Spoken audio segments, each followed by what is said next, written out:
Dear students, welcome back. ये video series मेरे उन अंडर ग्रेजुएट स्टूडेंट्स के लिए है जो इन सेमेस्टर एग्जाम लिख रहे हैं नवंबर एंड दिसंबर में पूरे इंडिया भर में।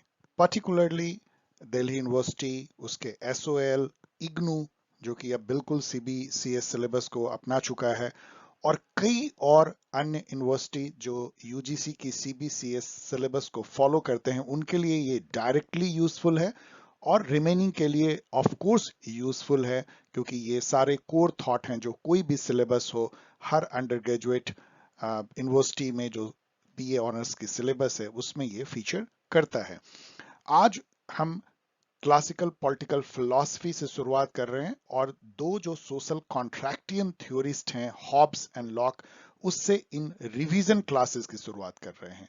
और ये रिवीजन क्लासेस एक तरह से जो कोर वीडियोस हैं, मेन वीडियोस हैं पॉल साइंस हेल्प के, उसके ऊपर एग्जामिनेशन के टाइम में आपको जस्ट याद दिलाने के लिए और क्वेश्चन आंसर बेस्ड वे में आपको हेल्प करने के लिए है। आगे हम लोग देखेंगे। So let us begin CBSE end semester exam revision classes, classical political philosophy, Hobbes and Locke। सबसे पहले यदि हम CBCS सिलेबस पे एक नजर डालें, मैं हमेशा कहता हूं हर एग्जाम के पहले बहुत गौर से सिलेबस को पढ़िए स्टूडेंट्स। और यहाँ पे एक इंपॉर्टेंट बात यह है कि CBCS सिलेबस अब एक यूनिवर्सल सिलेबस बन चुकी है कई यूनिवर्सिटीज के लिए जो पहले अलग अलग सिलेबस को फॉलो करते थे। जैसे दिल्ली में एसओएल की अलग सिलेबस होती थी ईयरली बेस्ड, अब वो सीबीसीएस हो चुकी है। इग्नू एक अलग सिलेबस फॉलो करता था, वो अब सीबीसीएस हो चुकी है। और कई अन्य यूनिवर्सिटीज जो पहले अलग अलग सिलेबस फॉलो करते थे, वो बहुत ज्यादा यूनिवर्सिटीज अब सीबीसीएस फॉलो करते हैं। इसीलिए ये एक तरह से यूनिफाइड सिलेबस जैसा हो गया है। वैसे अभी भी कुछ यूनिवर्सिटीज अलग फॉलो करते हैं, लेकिन इनमें जो बातें हैं वो कोर बनती हैं किसी भी सिलेबस का, अंडर ग्रेजुएट का। तो यदि क्लासिकल पॉलिटिकल फिलॉसफी देखें तो हम डिटेल में तो केवल इसकी चर्चा करेंगे, लेकिन टॉपिक केवल देखें तो टेक्स्ट एंड इंटरप्रिटेशन, जो क्लासिकल टेक्स्ट हैं, अब प्लेटो का रिपब्लिक है, उसको कैसे समझें, उसको कैसे कॉन्टेक्चुअलाइज करें, क्योंकि उसमें तो लिखी हुई तो वो मान लीजिए ग्रीक में है, फिर इंग्लिश में ट्रांसलेशन होती है, आप उसको पढ़ते हैं, लेकिन उसका कोई लिटरल मीनिंग नहीं होता है। उसको समझने के लिए आपको उस समय में ट्रेवल करना पड़ेगा, उसके मीनिंग को निकालना होगा और उस ऑथर के दिमाग में घुसना होगा। उस समय के परिस्थितियां जो सामाजिक हैं, वो पॉलिटिकल हैं, उसको समझना होगा, और तब वो जो कह रहे हैं उसको सोचना होगा कि वो क्या है, उसके मायने और आज उसकी क्या रिलेवेंस है। इन सब को टेक्स्ट एंड इंटरप्रिटेशन के थीम में जो है डिस्कस किया गया है। एरिस्टोटल और प्लेटो, ये जो हैं, ये दो जो normative thinker classical political philosophy के जो पिलर्स हैं, प्लेटो और प्लेटो के जो आइडियलिस्टिक थॉट, और फिर एरिस्टोटल और उसका प्रैग्मेटिक प्रैक्टिकल और realist thought in comparison to Plato, और कैसे उन्होंने कॉन्स्टिट्यूशन को डिवाइड किया, कैसे डिफाइन किया उन्होंने सिटीजनशिप को, स्टेट को, house hold and justice and all. Particularly दोनों के जो जस्टिस का जो डिफरेंस है और जो सोशल अरेंजमेंट जिसको स्टेट कह सकते हैं, सोसाइटी स्टेट, उसकी जो डिफरेंस है उसको कंपेयर भी करने की एक समझ होनी चाहिए स्टूडेंट को। इसके बाद जो इन दोनों के बीच में एक इंटरलूड आता है, मतलब ये तो मॉडर्न एरा हो गया, ये जो है एंशिएंट हो गया, उसके बीच में एक link between modern and ancient Machiavelli को पढ़ना है।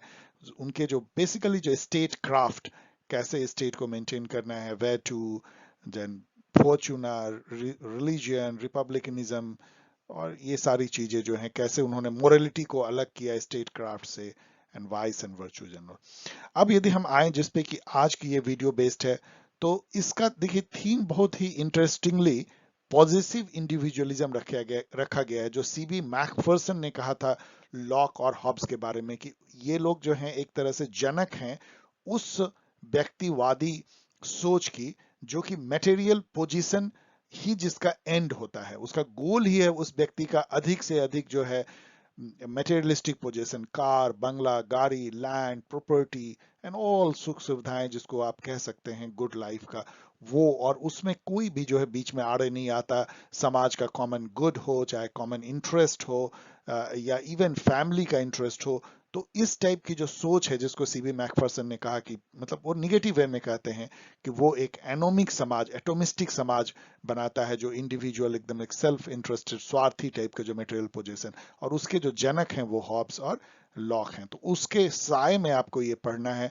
हॉब्स का जो है बेसिकली जो सोशल कॉन्ट्रैक्ट थ्योरी है स्टेट का, और उसके पहले ऑफ कोर्स आपको ह्यूमन नेचर समझना होगा, उनका स्टेट ऑफ नेचर समझना होगा जब कोई पॉलिटिकल अथॉरिटी नहीं है, और फिर उनके थ्योरी ऑफ स्टेट, उनके सोशल कॉन्ट्रैक्ट थ्योरी के थ्रू आपको समझना है। जो प्रेजेंटेशन थीम है, आपको क्लास में प्रेजेंट करने का आ सकता है, एग्जामिनेशन में क्वेश्चन आ सकता है, state of nature, social contract, उनका जो कॉन्सेप्ट है, सॉवरेन, सॉवरेन का एक लेवाइथन जो सी एनिमल, सी दैत्य, सी दानव के जैसा जो है, सी मॉन्स्टर के जैसा, उस पर जो सॉवरेनिटी का जो ये जो कॉन्सेप्ट है, एब्सोल्यूट दानव जैसा सॉवरेन, उस पर आपको चर्चा करनी है।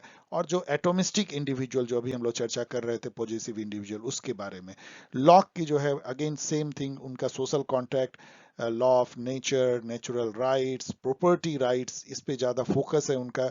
नेचुरल राइट जो जो कि लाइफ, लिबर्टी, प्रॉपर्टी का बनता है, और प्रेजेंटेशन थीम में अगेन उनका नेचुरल राइट आता है, राइट टू डिसेंट आता है, कॉन्सेंट थ्योरी भी उनका आता है, जस्टिफिकेशन ऑफ प्रॉपर्टी आता है। इन सब पे आपको क्वेश्चन पूछे जा सकते हैं।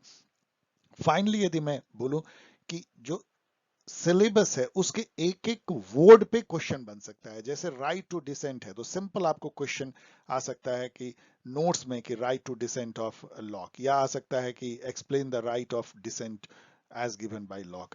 जस्टिफिकेशन ऑफ प्रॉपर्टी है तो explain the justification of property as given by Locke, or explain the right to property giving the justification as propounded by Locke। तो इस टाइप से आप जो है सिलेबस को बार बार रिविजिट करें और उसके एक एक वर्ड को ठीक से अपने दिमाग में बिठा लें।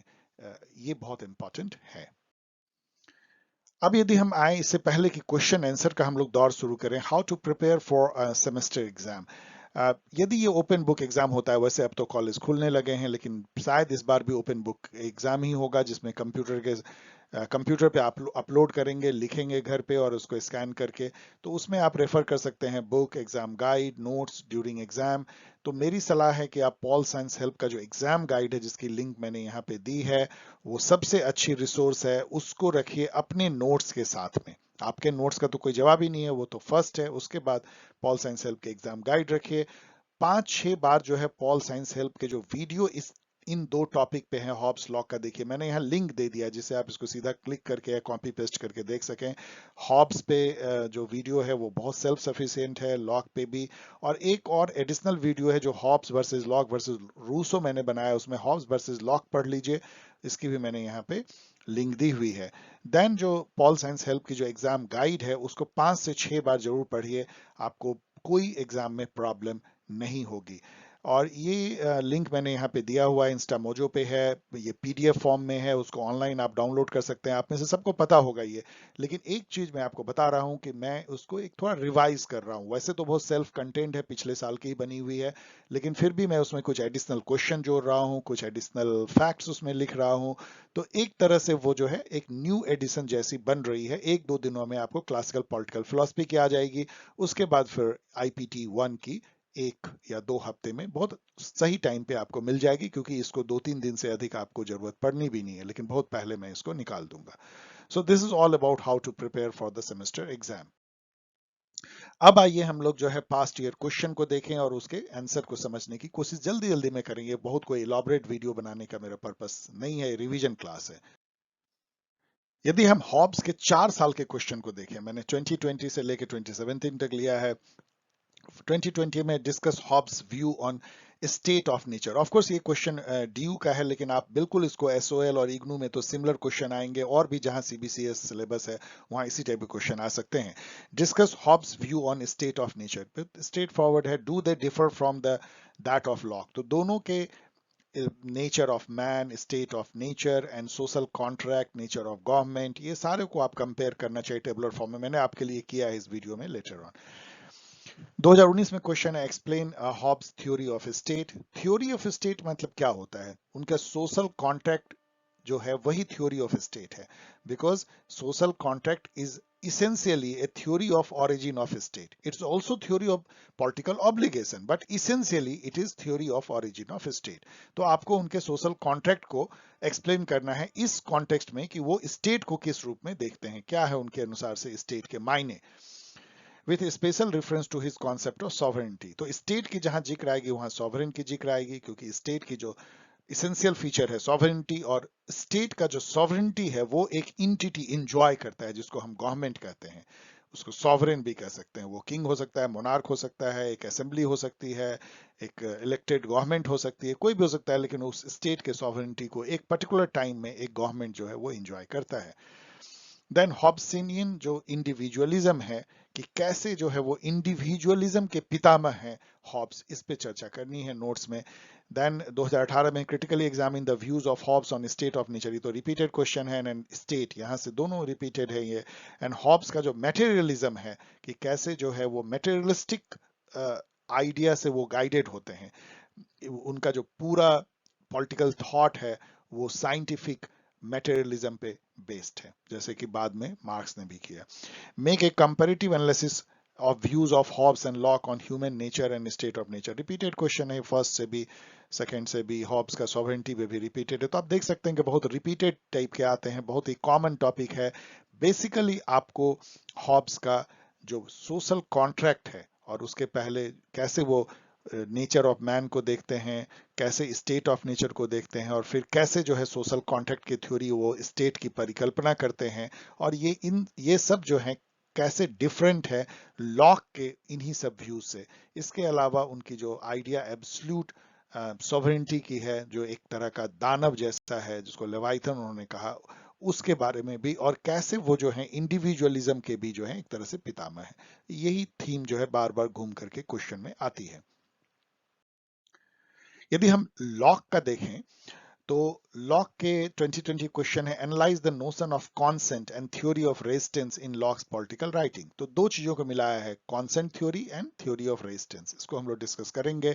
2019 में है Locke's theory of property is central to his political philosophy elucidate, तो उनकी जो थ्योरी ऑफ प्रॉपर्टी है उस पर भी चर्चा करते हैं। चलिए, discuss locks theory of natural right, क्योंकि नेचुरल राइट के एक तरह से ये मतलब मॉडर्न जमाने में ये प्रोपाउंडर हैं या पिता हैं, उसके फादर ऑफ नेचुरल राइट हैं। उनका जो सोशल कॉन्ट्रैक्ट थ्योरी है वो नेचुरल राइट को ही प्रमोट और प्रोटेक्ट करने के लिए बनाया गया है, स्पेशली जो प्रॉपर्टी राइट है, तो इस पे चर्चा करनी है। लॉक्स का कॉन्सेप्ट ऑफ प्रॉपर्टी, तो वही बात है, discuss Locke's justification of right to property. तो आप देख सकते हैं कितना ज्यादा theory of property, right to property, right to property, इतना ज्यादा बार ये रिपीट हुआ है कि ये इंपॉर्टेंट हो जाता है, क्योंकि लॉक जो है वो लिबरलिज्म के फादर माने जाते हैं। लिबरलिज्म यानी क्या है, उसके साथ में जो है कैपिटलिज्म जुड़ा हुआ है, जिसको फ्री मार्केट इकोनॉमी कह सकते हैं। तो कैपिटलिज्म का कोर जो है वो प्रॉपर्टी की राइट है। तो इंडिविजुअलिज्म एंड प्रॉपर्टी राइट्स, जो कि लिबरलिज्म का दो जो पिलर है, उसके बारे में लॉक के क्या विचार हैं, इस पे भी आपको पूछा जा रहा है ज्यादा से ज्यादा। इसके अलावा उनका जो नेचर ऑफ गवर्नमेंट है वो कैसे कॉन्सेंट पे आधारित है, और कैसे उस गवर्नमेंट के अगेंस्ट में एक इंडिविजुअल रजिस्ट कर सकता है, उस पे भी क्वेश्चन 2020 में पूछे गए हैं। अब आइए हम लोग जो है थोड़ा ये जो क्वेश्चन पूछे गए हैं उसको एक बार चलिए रिवाइज करने की कोशिश जल्दी जल्दी में करते हैं। अगेन मैं कह रहा हूं कि ये मेन वीडियो को देखने के बाद ही ये वीडियो आपको देखना चाहिए, तभी आपको ज्यादा समझ में आएगा। यदि हम रिवाइज करने की कोशिश करें हॉब्स के थ्योरी ऑफ स्टेट को, तो जैसा मैंने बोला कि उनका जो सोशल कॉन्ट्रैक्ट थ्योरी है वही theory of origin of state है, और ये फर्स्ट सोशल कॉन्ट्रैक्ट थ्योरी है मॉडर्न एरा का, ये फर्स्ट कॉन्ट्रैक्टियन है मॉडर्न एरा के। उसके बाद लॉक आए, उसके बाद रोसो, उसके बाद कांत, एंड फिर 20th सेंचुरी में तो जॉन रॉल ने भी दिया, लेकिन first was Thomas Hobbes of England. तो ये जो सोशल कॉन्ट्रैक्ट थ्योरी है वो स्टेट को कोई डिवाइन गिवन इंटिटी नहीं मानता, ये कोई गॉड गिफ्टेड नहीं है, ऊपर से नहीं बनाया गया है। तो किंग का कोई डिवाइन राइट नहीं है, कोई दैविक शक्ति नहीं है या दैविक अधिकार नहीं है राजा को रूल करने का, और स्टेट जो है वो कोई दैविक इंटिटी नहीं है, कोई मतलब गॉडली नहीं है, गॉड के द्वारा नहीं बनाया गया। ये एक सिंपल जो है एक सोशल कॉन्ट्रैक्ट, एक आर्टिफिशियल क्रिएशन है। जैसे लोग मिल करके एक मकान बनाते हैं, उसी टाइप से लोग मिल करके एक आर्टिफिशियल इंटिटी क्रिएट करते हैं, जिसको उन्होंने आर्टिफिशियल मैन बोला है, मतलब एक बॉडी कॉर्पोरेट मतलब एक इंडिविजुअल के जैसा, जिसको कि आप कह सकते हैं कॉमनवेल्थ, और जिसको कह सकते हैं आप बॉडी पॉलिटिक, और वही जो है स्टेट है। स्टेट बेसिकली क्या है? एक पॉलिटिकल इंटिटी या पॉलिटिकल कम्युनिटी जो हॉब्स के अनुसार इंडिविजुअल के सोशल कॉन्ट्रैक्ट से बना है। और वो बना क्यों है? इंडिविजुअल के एंड को सर्व करने के लिए। वो इंडिविजुअल का जो लाइफ है उसको बेटर प्रिजर्व करने के लिए, उसको सेफ रखने के लिए, उसको अच्छा बनाने के लिए, उसको पीसफुल ऑर्डर रखने के लिए जो है स्टेट इंडिविजुअल ने खुद अपने से बनाया है, उसको क्रिएट किया है। ये समझने की जरूरत है। So he rejected state as natural and organic social entity. जैसा कि एरिस्टोटल ने कहा था, वो स्टेट को वो भी नहीं मानते हैं। ये नहीं कहते हैं कि कोई नेचुरली वो ग्रोथ करके बना है और वो prior to individual and family, जैसा एरिस्टोटल बोलते हैं। No, state is not at all natural, neither it is prior to family or individual, it is after individual. It is a mere creation of individual, it is a mere artificial creation of individual. So state जो है, it is a creation of social contract by rationally calculating individual. जो individual है वो अपने फायदे के लिए, अपने इंटरेस्ट के लिए, वो एक rational individual है। वो सोचते हैं कि एक ऐसा इंटिटी बनना चाहिए जो हमें safe, secure, peaceful, ordered life दे सके, इसलिए हम स्टेट बनाते हैं। सो इसको आप एक कॉमनवेल्थ उन्होंने कहा, इन विच मल्टीट्यूड, मल्टीट्यूड मतलब कि many many individual United in one person, मतलब कि एक व्यक्ति बन जाता है, सब मिलकर के वन हो जाते हैं स्टेट में। और वो जो वन है वो, उसको उन्होंने कहा वो सॉवरेन है। तो मतलब स्टेट पहले बना एक तरह से सोशल कॉन्ट्रैक्ट से, और साथ साथ ही जो है स्टेट के सॉवरेनिटी को इंजॉय करने वाला या अधिकार, जिसको सॉवरेनिटी को इस्तेमाल करने का है, वो भी बनाया गया, जिसको आप कह सकते हैं रूलर, जिसको कह सकते हैं राजा, जिसको कह सकते हैं एक असेंबली, कुछ भी हो सकता है। हॉब्स ने कहा कि वो एक मोनार्क हो सकता है, वो एक किंग हो सकता है, वो एक असेंबली हो सकती है, वो डेमोक्रेटिकली इलेक्टेड एक सभा हो सकती है, कुछ भी हो सकता है। वैसे उनका प्रेफरेंस जो है मोनार्की की तरफ था, लेकिन वो सॉवरेन होगा, वो एक वन यूनाइटेड पर्सन होगा, जो सभी जो मल्टीट्यूड है, जो इंडिविजुअल है, जो सोशल कॉन्ट्रैक्ट कर रहे हैं, उसको रिप्रेजेंट करेगा। उसमें सब की जो ताकत है, वो सब की जो राइट्स हैं, वो सब उसमें निहित हो जाएगा।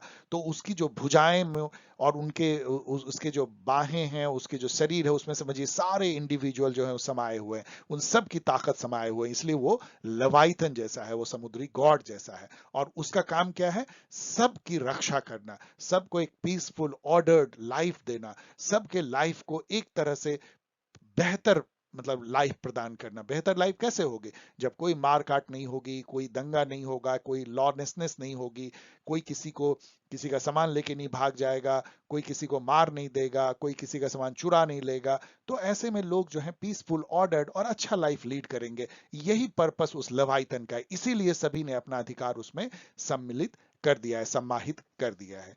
यही उनका बेसिकली स्टेट और सॉवरेनिटी के बारे में कॉन्सेप्ट था। सो फिर से यदि कहें तो state is a Commonwealth, body politic, political community, एक कॉर्पोरेट बॉडी है। जैसे एक कॉर्पोरेट बॉडी बनती है, कंपनी बनती है एग्रीमेंट से, उसी तरह से एक स्टेट बनती है। एन आर्टिफिशियल मैन है state, created by contracting individuals for the individuals purpose.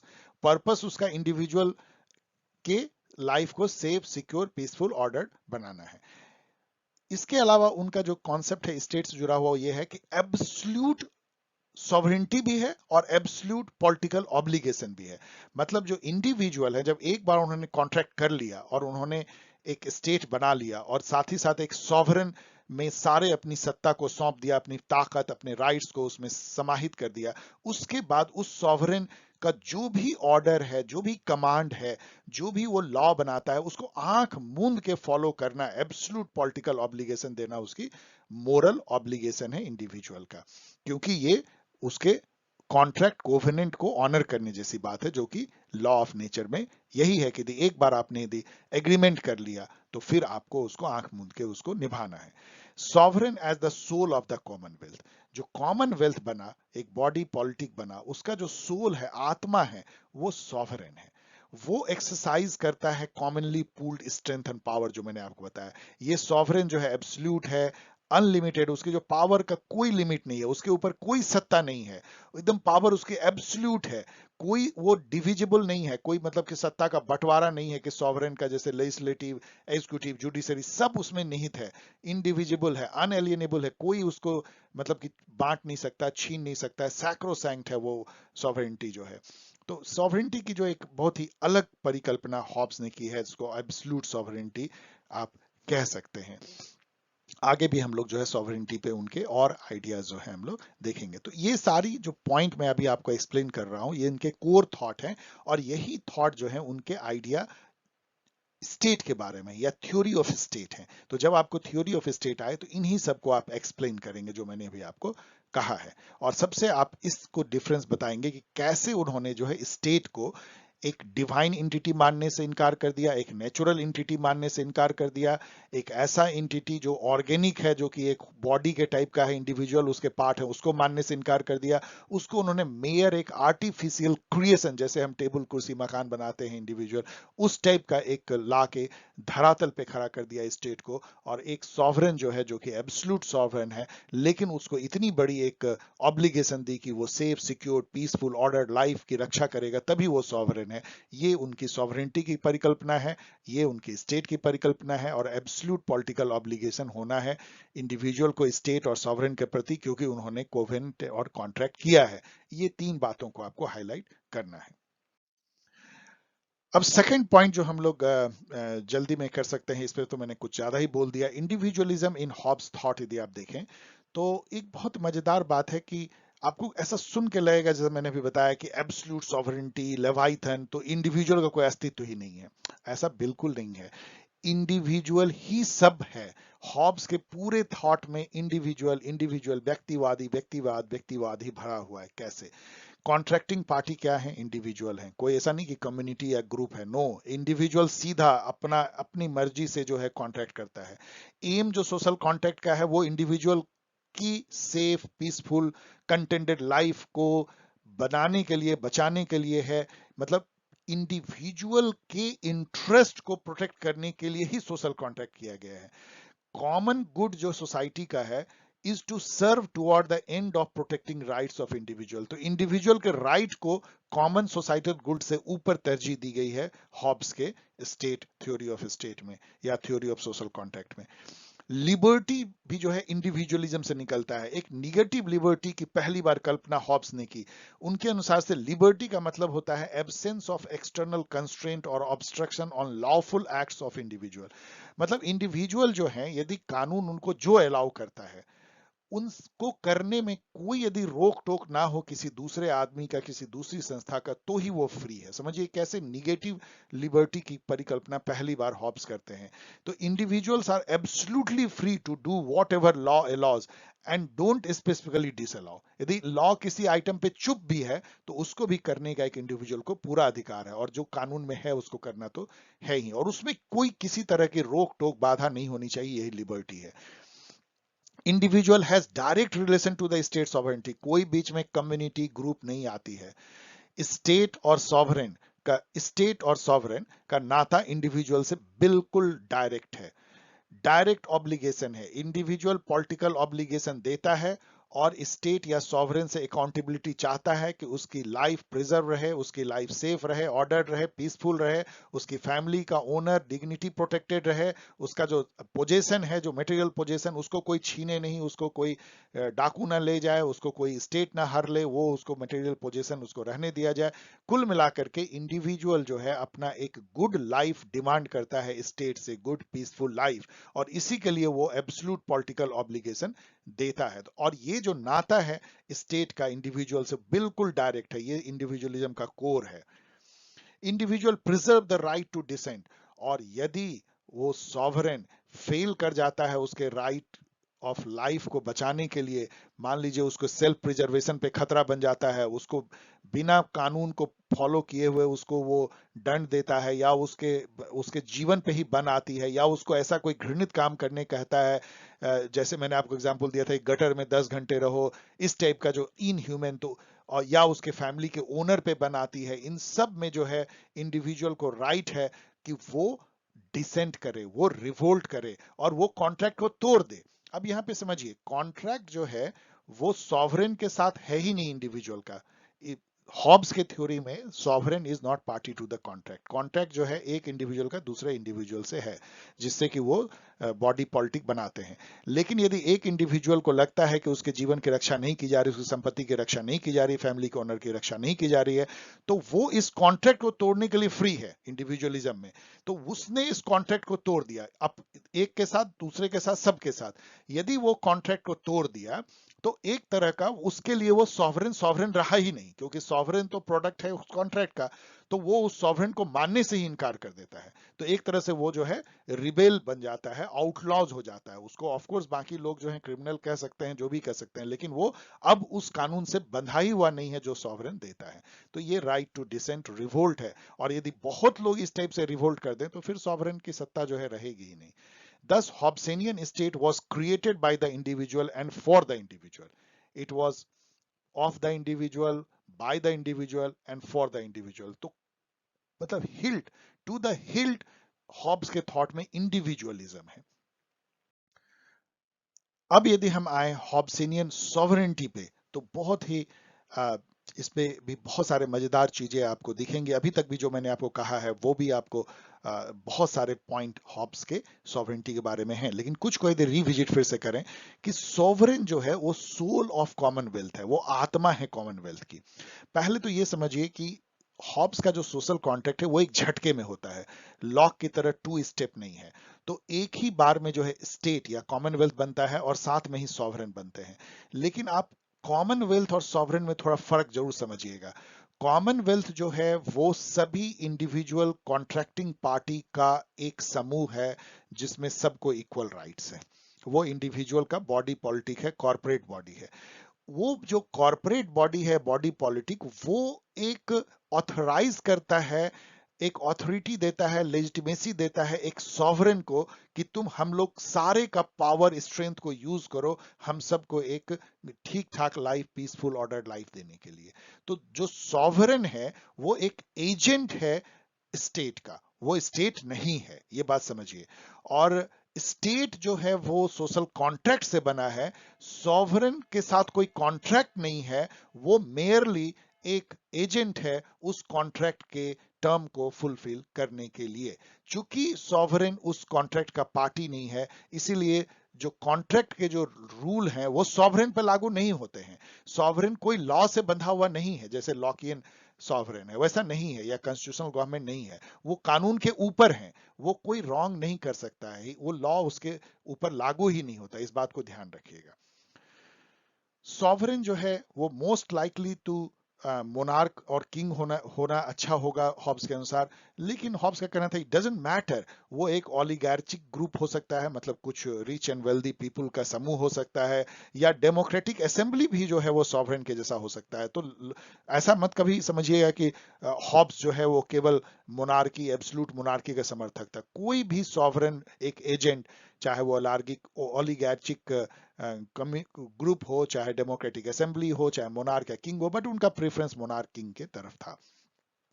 Then तीसरा पॉइंट है कि ये जो सॉवरेंटी है वो एब्सोल्यूट है, अनलिमिटेड ऑथोरिटी है सॉवरेंटी की, वो उसके ऊपर कोई नहीं है, उसके ऊपर कानून भी नहीं है, ये मैंने आपको बताया। वो पार्टी टू कॉन्ट्रैक्ट नहीं है, इसलिए उसके ऊपर कॉन्ट्रैक्ट का कोई भी जो है वो लागू नहीं होता है condition. No act of sovereign can be termed injustice और इंजूरियस, क्योंकि उस पर कोई लॉ ही लागू नहीं होता है, तो उसको आप कैसे अनजस्ट कर सकते हैं। उसके द्वारा किया हुआ कुछ भी जो ऑर्डर है या कुछ भी एक्ट है, उसको आप ना तो अनजस्ट कर सकते हैं ना इंजूरियस कर सकते हैं। Sovereign can do no wrong, क्योंकि उसके ऊपर लॉ लागू ही नहीं होता है। He is above state law as he is not party to the contract.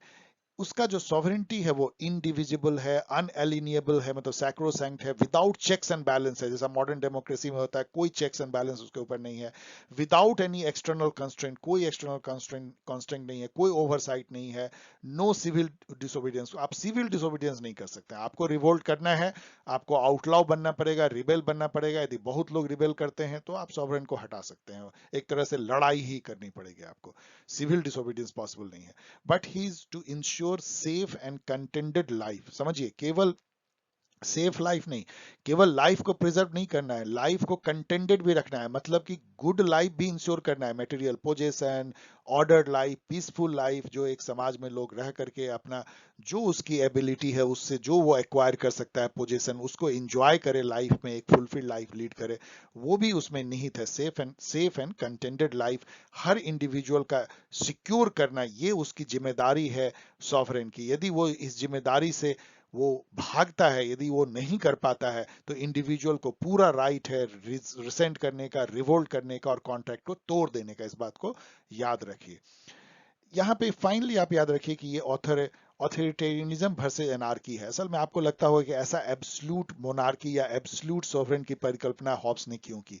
इसको समझने के लिए पहले तो ये समझिए कि वो समय क्या था। 1648 में वेस्टफेलिया ट्रीटी होती है, 1650s में ये सब बुक लिखी जाती है, उनके लेवाइथन जो है, उस समय में वहाँ स्टुअर्ट जो डायनेस्टी था इंग्लैंड में, उसका राज था। वो लोग एब्सोल्यूट मोनार्क थे और वो पार्लियामेंट के साथ में उनका लड़ाई होता था, उसमें सिविल वॉर हो गई थी 1641 से लेकर के और करीब 60s तक। वो एक समय जो है नर्क का समय था जो हॉब्स ने देखा था, और उसमें जो है सबसे लड़ रहे थे और लोगों का कोई जो लाइफ है उसको कोई मीनिंग नहीं रह गया था। आपके पास में कितनी भी संपत्ति हो, कोई लूट लेगा, कोई जान मार देगा। तो उस टाइप का जो मार काट उन्होंने जो देखा था सिविल वॉर, तो उनको लगा कि उस नरकीय जीवन जो कि पूरा फ्री जीवन है, सब इक्वल हैं, फ्री हैं, लेकिन वो फ्रीडम, वो इक्वलिटी कोई मतलब ही नहीं, क्योंकि it was war of all against all. तो उससे बचने के लिए जो है, उस एनार्की से बचने के लिए अच्छा है कि एक एब्सोल्यूट ऑथोरिटेरियन जो है सॉवरेन की कल्पना उन्होंने की, जो कि आपको एक गुड कंटेंटेड सेफ लाइफ देता है। और आपको क्या चाहिए, आप जो है एंजॉय करते हैं लाइफ के सारे सुख सुविधाओं के, और आप क्या देते हैं, आप उसको एब्सोल्यूट पॉलिटिकल ऑब्लिगेशन देते हैं। वो जो कहता है उसको बस आप मान लेते हैं, क्योंकि उसी में आपका जो है हित है। क्योंकि उससे कंपेयर करेंगे इस एनार्किकल कंडीशन को, तो वो तो बिल्कुल बदतर है। उससे अच्छा है कि उसके कमांड को मान लीजिए, थोड़ी बहुत यदि वो आपको अनप्लीजेंट भी लगता है तो उसको मान लीजिए, उसके लॉ को यदि आपको थोड़ा बहुत कष्ट भी होता है तो उसको फॉलो कर लीजिए। यही उनका जो है कहना था, क्योंकि वो ऑब्सेस्ड थे पीस एंड ऑर्डर से। उन्होंने जो जो मार काट देखा था, उससे उनको लगता था कि एक एब्सलूट मोनार्की बहुत अच्छा है। जो जो कई बार आपको लगता है कि देखिए हर देश में होता है कि, या लॉलेसनेस होने पे लोग सोचता है एकदम एब्सलूट स्ट्रॉन्ग गवर्नमेंट हो, एकदम बिल्कुल हिटलर जैसा हो, जो सबको एकदम काबू में रखे, जो बिल्कुल जो क्रिमिनल है उनको एकदम किल कर दे और समाज में एकदम शांति लाए। ऐसा हर समय होता है, आप देख सकते हैं अभी भी कंटेम्प्रेरी इंडिया में वैसी थॉट आने लगती है। तो वही जो है हॉब्स का थॉट था, और इसके चलते उन्होंने एक बहुत ही simple strong theory of social contract दिया, जिसमें कि मतलब एक सॉवरेन जो है एकदम एब्सोल्यूट सत्ता उसके पास में है, वो लॉ से ऊपर है, लेकिन उसके जो ऑब्लिगेशन ये है कि वो सेफ एंड कंटेंटेड लाइफ जो है हर इंडिविजुअल को मुहैया कराए। उसके बाद वो कुछ भी कर सकता है, उसके कोई भी कमांड को मानने के लिए हर इंडिविजुअल बाध्य है। ये हॉब्सियन सॉवरेनिटी का कॉन्सेप्ट है। अब इन दोनों को यदि आप मिलाएंगे तो Hobbes is a unique combination of individualism and absolutism. ये आपको क्वेश्चन पूछा जा सकता है, या आपको इवन ऑब्जेक्टिव क्वेश्चन में पूछा जाता है। आपने देखा है कैसे जो है टू द हिल्ट वो जो है इंडिविजुअलिस्ट है, और कैसे टू द हिल्ट वो एक एब्सोल्यूटिस्ट है। एक एब्सोल्यूट जो सत्ता है, सॉवरेनिटी है, उसकी वो परिकल्पना करते हैं, एब्सोल्यूट पॉलिटिकल ऑब्लिगेशन की कल्पना करते हैं। तो और एक साथ ही जो है वो इंडिविजुअलिस्ट भी है। तो एब्सोल्यूट सॉवरेनिटी है, एब्सोल्यूट पॉलिटिकल ऑब्लिगेशन है, इंडिविजुअलिज्म है। आप इसको एक्सप्लेन कर दीजिएगा। अब यदि हम देखें कि हॉब्स और लॉक को कंपेयर करें, तो आपको कई सारे क्वेश्चन जो भी हमने डिस्कस किए वो आपको इसमें नजर आएंगे। यदि हम नेचर ऑफ मैन लें, तो हॉब्स का जो है वो बहुत निगेटिव पेसिमिस्टिक व्यू था ह्यूमन नेचर के बारे में। क्योंकि उनका मानना था कि ये ह्यूमन नेचर नहीं है, उसकी जो साइंटिफिकली जो जिस तरह से वो बना है, जो कंपोज हुआ है, वो नथिंग, उनका कहना था कि मैन जो है, मतलब human is nothing but bundle of matter in motion, और कुछ नहीं है, और उसमें कोई चीज नहीं है, और उसके वश में ही नहीं है। जो मोशन है, उन्होंने दो टाइप के मोशन की बात की थी, वॉलंटरी मोशन और वाइटल मोशन। वाइटल मोशन मतलब से हार्ट बीट होता है, जिससे हम जिंदा रहते हैं। वॉलंटरी मोशन हाथ पैर जैसे चला रहे हैं, वो है।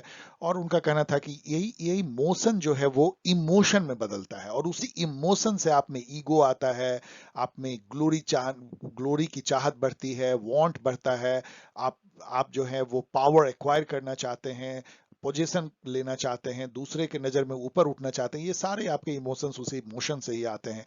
तो इन सब का यदि आप देखिएगा तो वो ह्यूमन को एक selfish, self interested, fearful, driven by desire, passion than reason, rationality, having inflated sense of his self worth and judgement, ऐसा मानते हैं कि हम अपने को हमेशा अपने को सेंटर में रखते हैं, अपने को ज्यादा समझते हैं जितना हम हैं, और अपना जजमेंट पे हमें ज्यादा भरोसा होता है। इसके अलावा एक अनएंडिंग डिजायर है इंडिविजुअल को to acquire power and glory and more power, जब तक कि मर ना जाए। एक पावर मृग मरीचिका के जैसे आप भटकते रहते हैं, वो कभी इनसैटिएबल डिजायर ऑफ पावर है एंड पोजीशन है।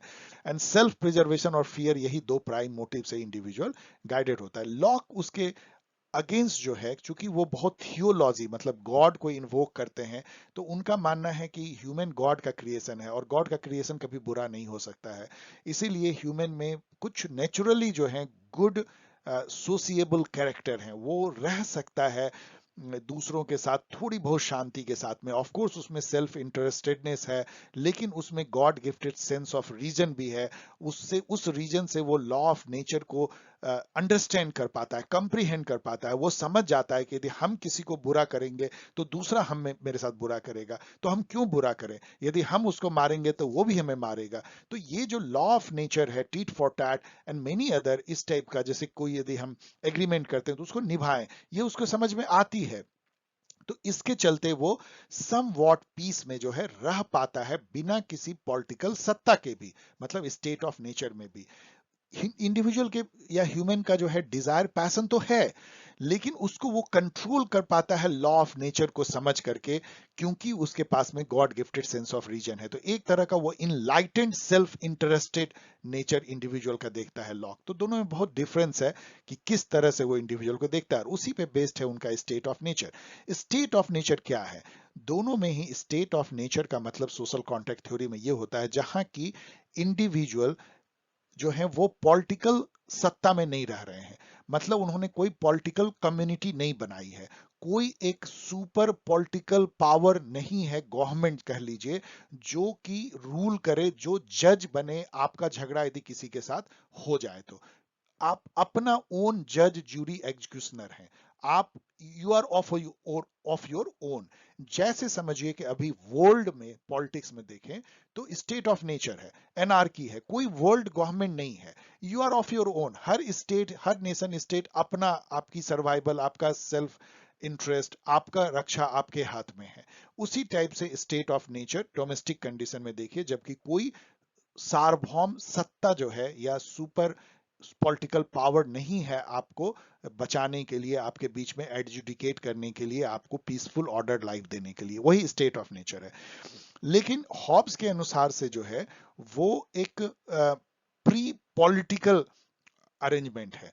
लॉक वैसे ये भी नहीं मानते, लॉक कहते हैं ना ये प्री सोशल है ना प्री पॉलिटिकल है, केवल एक है कि पॉलिटिकल भी हो सकता है, लेकिन वो लॉनेसनेस है, मतलब कि आप जो है कोई एक सुपर पॉलिटिकल पावर स्टैब्लिश नहीं हुआ है उस कम्युनिटी में जो कि एडजुडिकेट करे लोगों के बीच का झगड़ा और एक पीसफुल लाइफ मेंटेन करे। लेकिन हॉब्स के अनुसार से वो प्री पॉलिटिकल है, प्री सोशल नहीं है, ये ध्यान रखिएगा। प्री सोशल, बहुत सारे थिंकर कहते हैं कि प्री सोशल इसलिए नहीं है इनका स्टेट ऑफ नेचर, क्योंकि यदि सोसाइटी नहीं है, लोगों का आपस में कोई कम्युनिकेशन ही नहीं है, तो लोग को क्यों ग्लोरी की भावना होगी, क्यों डिजायर ऑफ पावर होगा? ये सब तो तब होता है जब आप रिलेट करते हैं एक आदमी को दूसरे आदमी से, तो सोसाइटी है, प्री सोशल नहीं है। और इस जो स्टेट ऑफ नेचर है उसका बहुत ही निगेटिव जो है रुख लेते हैं हॉब्स। वो कहते हैं कि वो वहां पे कंपटीशन है, कन्फ्लिक्ट है, कन्फ्रंटेशन है, एक तरह का इतना ज्यादा लोगों में संदेह है कि तुम मुझे मारो उसके पहले मैं तुम्हें मार दूं, फियर है, डिस्ट्रस्ट है, कि war of all against all हो जाता है स्टेट ऑफ नेचर में। और वहां प्राइवेट जजमेंट है, एवरीवन इज जज, जूरी, एग्जीक्यूशनर, जो कि लॉक भी कहते हैं। तो फाइनली जो है मतलब स्टेट ऑफ नेचर को वो कहते हैं कि वो लाइफ जो है मैन का solitary, poor, nasty, brutish and short है। बहुत फेमस जो उनका कथन है, मतलब इतना निगेटिव वो लेते हैं। इसके विपरीत लॉक चूंकि एक पॉजिटिव व्यू ऑफ नेचर लेते हैं, वो कहते हैं कि एक ऐसा सोशल अरेंजमेंट है जो without any legitimate higher political authority है, दैट्स ऑल। ये ना तो प्री सोशल है, ना प्री पॉलिटिकल है, ना प्री हिस्टोरिक है, ये कभी हो सकता है, सोमालिया में हो सकता है। लॉक के अनुसार देखा जाए तो अभी कुछ दिन पहले जो तालिबान के आने के बाद जो अफगानिस्तान में 15-20 दिन हुआ, वो स्टेट ऑफ नेचर था। वो ना तो प्री सोशल है, ना प्री हिस्टोरिक है, ना प्री पॉलिटिकल है, जहां पे कि लॉलेसनेस है, कोई एक सार्वभौम सत्ता नहीं है जो कि आपके बीच में एडजुडिकेट करे। तो 15-20 दिन जब अमेरिका भाग गया था और वहां पे तालिबान एस्टेब्लिश करने की कोशिश कर रहा था, तो स्टेट ऑफ नेचर था लॉ के अनुसार से। देन सम वॉट ये पीस, गुडविल, नेचुरल असिस्टेंस और प्रिजर्वेशन का जो है वो लाइफ होता है। मतलब इनकन्वीनियंट तो है, लेकिन थोड़ा बहुत पीसफुल भी है। लेकिन वो पीस जो है वो फ्रेजाइल है, कभी भी टूट सकता है, क्योंकि लोग जो है सेल्फ इंटरेस्टेड हैं, पैशनेट हैं, और एक तरह से स्वार्थी हैं। और कुछ लोग तो लॉलेसनेस में ही बिलीव करते हैं, वो रिबेल रहते हैं, तो उनको हमेशा जो है दूसरे को बुली करने में और इस सब में मजा आता है, तो उनको भी कंट्रोल करना पड़ता है। और सबसे बड़ा प्रॉब्लम है कि चूंकि हर कोई जो है जज, जूरी, एग्जीक्यूशनर है अपने और दूसरे के मामले में, तो इसके चलते जो है वो पीस कभी भी टूट सकता है। इसी इनकन्वीनियंस से बचने के लिए सोशल कॉन्ट्रैक्ट करते हैं, लॉक का कहना है।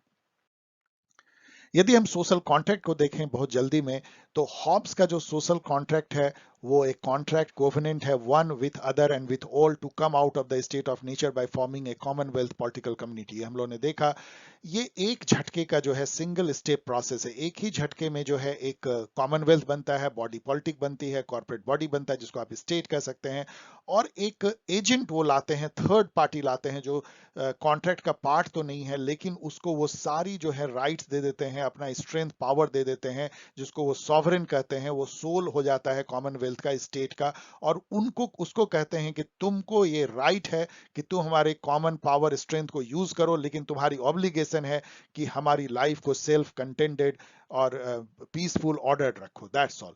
तो ये जो दोनों चीजें, स्टेट और सॉवरेन, दोनों एक ही झटके में बन जाता है। सॉवरेन ही गवर्नमेंट होता है।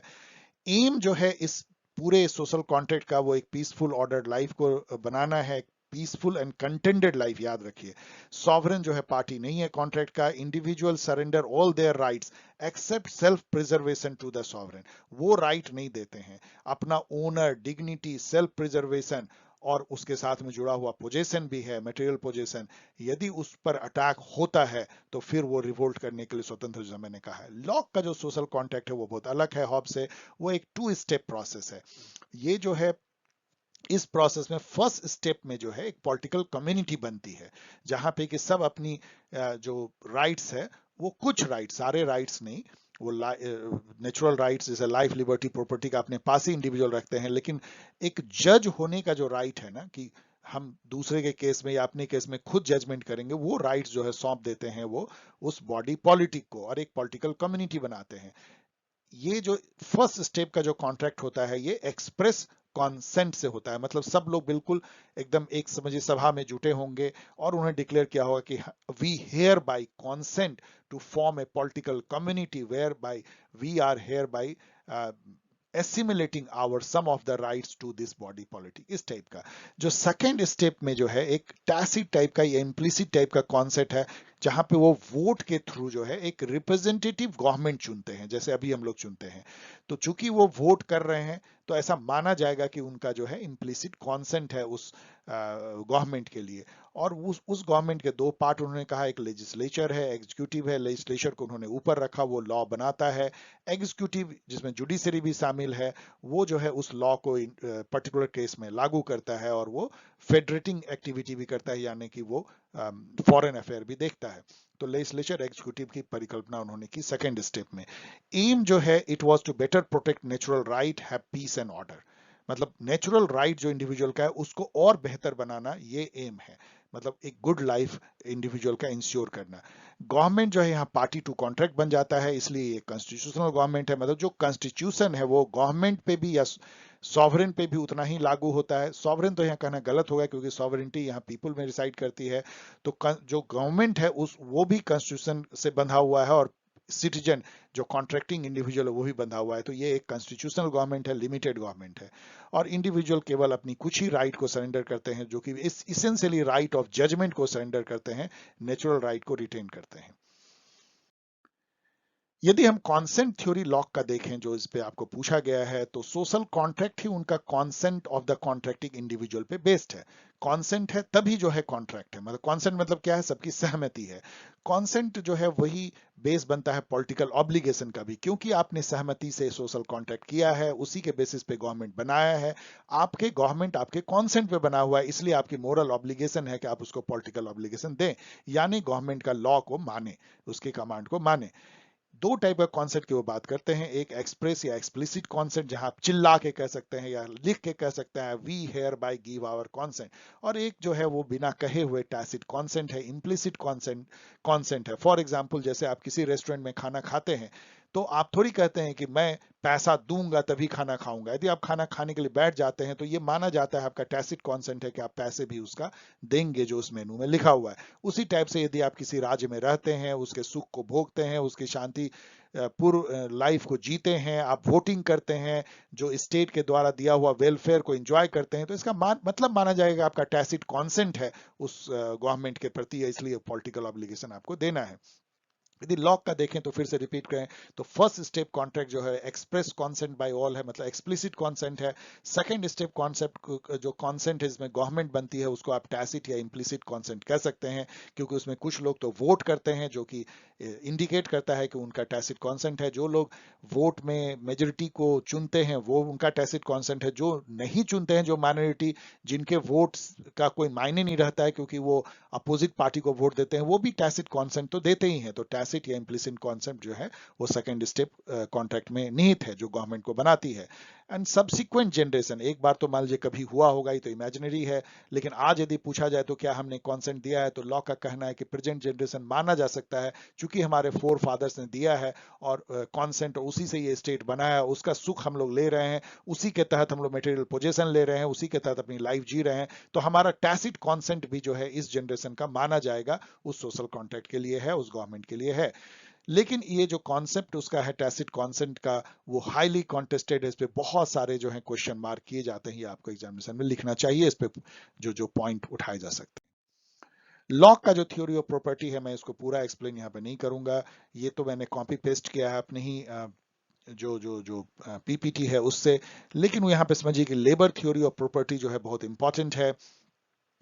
कि लेबर थ्योरी ऑफ प्रॉपर्टी क्या है इनका, इनका कहना है कि चूंकि हम अपने बॉडी, अपने लिम्स, अपने माइंड को ओन करते हैं, तो उसको यदि यूज करके कोई भी जो अनओन्ड प्रॉपर्टी है, जो जो प्रॉपर्टी किसी का नहीं है, यदि उस पे हम कुछ काम करते हैं, उससे कुछ बनाते हैं, नेचर के उस चीज को लेकर के, मान लीजिए मिट्टी को ले लिया, जंगल को ले लिया, और उस पे अपनी जो बॉडी, अपना लेबर माइंड को लगा करके जो भी चीज हम बनाते हैं, वो उसके वो प्रॉपर्टी हमारा हो जाता है, इसको लेबर थ्योरी ऑफ प्रॉपर्टी कहते हैं।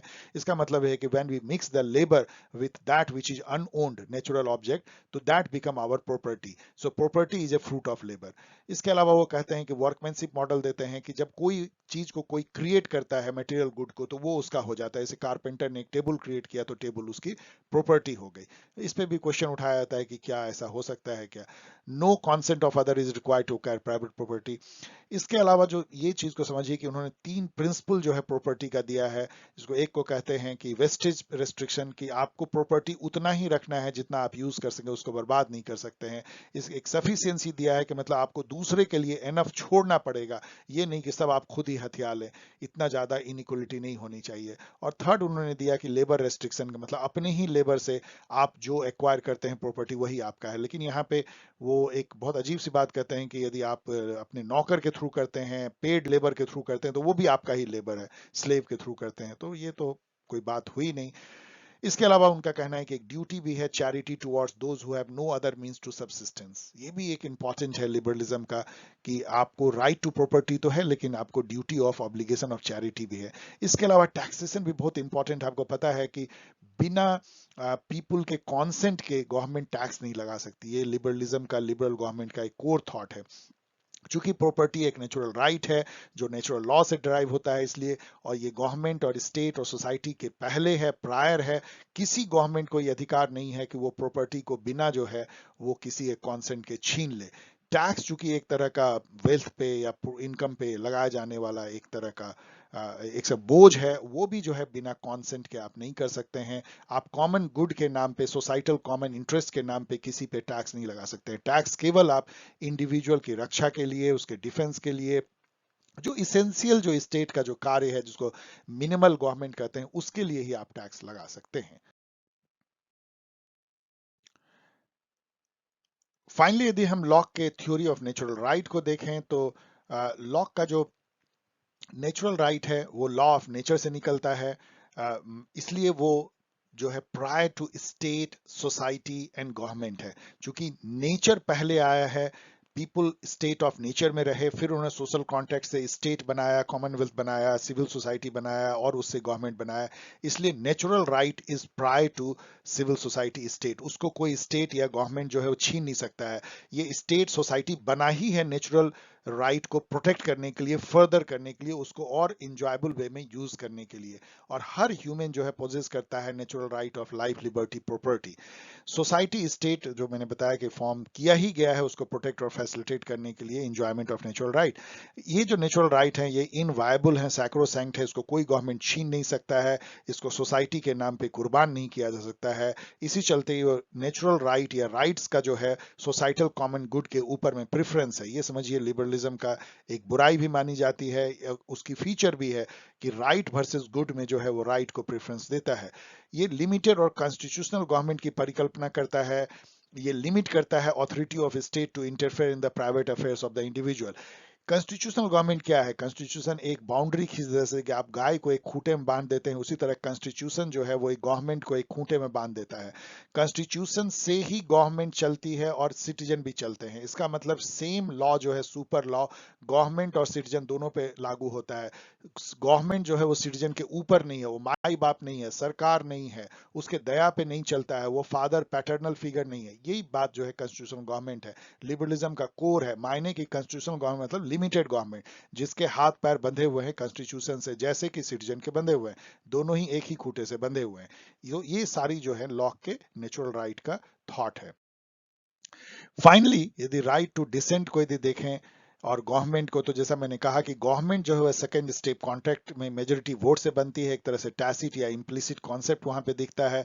गवर्नमेंट का दो पार्ट है, लेजिस्लेटिव और एग्जीक्यूटिव। लेजिस्लेटिव जो है वो सुप्रीम है, एग्जीक्यूटिव सबऑर्डिनेट है। लेजिस्लेटिव लॉ बनाती है, लेकिन जो वो लॉ बनाती है वो नेचुरल लॉ के अनुसार ही होना चाहिए। यदि वो ऐसा लॉ नहीं बनाए तो जो कम्युनिटी है, पॉलिटिकल कम्युनिटी जो फर्स्ट कॉन्ट्रैक्ट से बनी है, जिसमें कि सॉवरेनिटी निहित है, पॉपुलर सॉवरेनिटी है, वो उस लेजिस्लेचर को भी भंग कर सकती है। और एग्जीक्यूटिव जो गवर्नमेंट है उसको उस लॉ को पर्टिकुलर केसेस में इंप्लीमेंट करना है, लॉ एंड ऑर्डर मेंटेन करना है, फॉरेन अफेयर को देखना है, डिफेंस रखना है, और एक पीसफुल ऑर्डर और लाइफ जो है मेंटेन करने की जो कवायद करनी है एग्जीक्यूटिव को। एग्जीक्यूटिव एकदम सबऑर्डिनेट है और कभी भी बदला जा सकता है। गवर्नमेंट जो है एक ट्रस्टी कम्युनिटी का है और कुछ नहीं है, उसका माई बाप नहीं है, एक ट्रस्टी है, जैसे उसका ट्रस्ट ओनर है वो। It is bound to act to further public good, common good. तो ये आप समझिए कि कितना इन्होंने अलग कर दिया गवर्नमेंट को, कितना ये जो है सिटीजन के बीच से बीच कितनी इन्होंने जमीन या धरातल पे ला दिया। जैसा मैंने आपको कहा ये एक कॉन्स्टिट्यूशनल गवर्नमेंट है, वो एक कॉन्स्टिट्यूशन से बंधा हुआ है जैसे सिटीजन बंधे हुए हैं। ड्यूटी गवर्नमेंट का बहुत ऑब्वियस है, आप समझ सकते हैं कि एक गुड लाइफ, एक प्रोटेक्टेड ऑर्डर्ड लाइफ इंडिविजुअल का मेंटेन करना, ये ब्ला ब्ला ब्ला जो है पढ़ लीजिएगा। ये लिमिटेड गवर्नमेंट है, मैंने एक्सप्लेन कर दिया। राइट टू डिसेंट है, लेकिन यदि एक इंडिविजुअल को ये फील होता है कि गवर्नमेंट जो है वो फेल कर गई है, उसके राइट जो नेचुरल राइट है उसको प्रोटेक्ट नहीं कर पा रही है, मेंटेन नहीं कर पा रही है पीस एंड ऑर्डर को, और आर्बिट्ररी एक्ट कर रही है, मतलब कॉन्स्टिट्यूशन से वो अपने को बंधा हुआ नहीं मान रही है, मतलब कॉन्स्टिट्यूशन से बाहर निकलने की कवायद कर रही है, यानी कि वो कॉन्स्टिट्यूशन का खूंटे को तोड़ रही है, तो इन सब में जो है इंडिविजुअल को राइट है कि वो डिसेंट करे, रिवोल्ट करे। इनफैक्ट उसका कर्तव्य है रिवोल्ट, डिसेंट करना, जो गांधी जी ने भी कहा था। तो ये राइट टू डिसेंट जो है बहुत कोर थॉट है। इनफैक्ट लब्बो लुबाब क्या है, लॉक जो है जस्ट हॉब्स के जैसे ही वो सोशल कॉन्ट्रैक्ट में एक आर्टिफिशियल क्रिएशन स्टेट को मानते हैं, लेकिन यहां पे वो अलग हो जाते हैं हॉब्स से, कि हॉब्स कहता है कि जो गवर्नमेंट है, जो सॉवरेन है, वो आत्मा है कॉमनवेल्थ का और एब्सल्यूट है और एकदम दैत्याकार है और उसकी राइट की कोई लिमिट नहीं है और वो कॉन्ट्रैक्ट का भी पार्ट नहीं है, उसकी बात को मानो तो तुम्हारा लाइफ सेफ रहेगा। लॉक उससे अलग हट जाते हैं, लॉक उससे भी ऊपर जाते हैं, सिटीजन को राइट देते हैं, कहते हैं कुछ नहीं है। ये जो गवर्नमेंट है वो तो मेयरली सेकेंड स्टेप कॉन्ट्रैक्ट से बना है और उसमें भी एग्जीक्यूटिव तो लेजिस्लेचर से भी नीचे है, हम कभी भी गवर्नमेंट को बदल सकते हैं। गवर्नमेंट जो है जनता का सेवक है, उसका काम है जनता जो ने जो चुना है इंडिविजुअल उसके नेचुरल राइट को फर्दर करे और उसको बढ़ाए और उसको इंजॉयमेंट दे, उसके लाइफ को सेफ सिक्योर्ड और गुड बनाए। और यदि वो नहीं कर पाती है और यदि वो जो कॉन्स्टिट्यूशन है जो कि दोनों पे लागू होता है, गवर्नमेंट सिटीजन पे, उसको तोड़ती है, आर्बिट्ररी एक्ट करती है, तो ऐसे कंडीशन में सिटीजन को बिल्कुल अधिकार है उस गवर्नमेंट के अगेंस्ट रिवोल्ट करने का, उसको बदल देने का। तो वो हॉब्स के कंपैरिजन में एक बहुत ज्यादा लिबरल डेमोक्रेसी जिसको तो आप देखते हैं उसके तरफ वो चले जाते हैं, सिटीजन को बहुत ज्यादा राइट दे देते हैं। और ये इसलिए भी आपको समझना चाहिए कि ऐसा क्यों हुआ होगा कि 50 साल के ही अंदर दोनों के राइटिंग में 50 साल का फर्क है, लेकिन उसी बीच में पूरी जो माहौल था, पूरा माहौल इंग्लैंड में बदल गया। वहां पे 1688-89 में ग्लोरियस रिवॉल्यूशन हो जाता है, पार्लियामेंट सुप्रीम बन जाती है और एब्सोल्यूट मोनार्की जो है वो बिल्कुल वो पार्लियामेंट से सबसर्विएंट हो जाता है, उसका सबऑर्डिनेट हो जाता है। तो लॉक एक अलग एरा में जो है सोच रहे थे और वो जो एरा था जहां पे कि जनता अपने रिप्रेजेंटेटिव के थ्रू सार्वभौम हो जाती है, सॉवरेन हो जाती है और जो गवर्नमेंट है, जो सत्ता है वो उसके सबऑर्डिनेट, उसको उन्होंने अपने थॉट में समाहित किया, इसलिए वो इतना पॉपुलर भी हुए। तो ये एक नट सेल में जो है, आई होप कि आपको ये रिवीजन से कुछ जो है फायदा हुआ होगा और आप इसको बार बार देखेंगे और मेन वीडियो तो आपको बहुत ही आसान लगेगा एग्जामिनेशन में इन सब क्वेश्चन को टैकल करना। So okay dear student, sorry कि ये थोड़ा लंबा हो गया, मैं इसको 50 मिनट से अंदर रखना चाहता था, 5 मिनट लंबा of course. Thanks for watching, share करें, सब्सक्राइब करें, कमेंट करें और वेट करें न्यू एडिशन के गाइड का, जो बहुत जल्द एक दो दिनों के अंदर जो है सीपीपी का आएगा, उसके कुछ दिन बाद जो है वो आईपीटी का आएगा। और थर्ड सेमेस्टर की भी बात हम लोग आगे करेंगे। यदि आप थर्ड सेमेस्टर के स्टूडेंट हैं तो आप घबराइए नहीं, आपके लिए भी रिवीजन क्लासेस हम लेकर के आएंगे। और इन सब मेथड से आप जुड़ें, आप लिखें। यदि आपको कोई क्वेश्चन में कंफ्यूजन होता है एंड सेम में तो आप धड़ल्ले से लिखें, मैं एक दो लाइन में जवाब देने की कोशिश करूंगा, मेल और ट्विटर पे भी। और कमेंट तो आप कर ही सकते हैं। So okay, be safe, bye, enjoy, bye.